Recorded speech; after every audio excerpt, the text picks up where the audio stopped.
Hello everyone. তো এখন বাজে রাত্র মোটামুটি 1টা বাজে গেছে, আর শিলচরের পুরো আকাশও খালি ফাইটার জেটের ঘুম ঘুম ঘুম ঘুম ঘুম বুঝিয়ে না কিতা। আর আপনারা কমেন্টে নিশ্চয়ই হইবা কিতা ও দু দু যার ও দু যার ও দু যার ও দেখা গেছে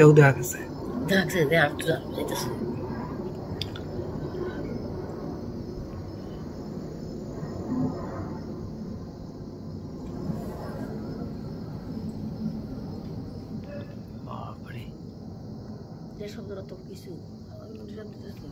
কন্টিনিউ হইতেছে ও উপরের দিকে আর মনে হয়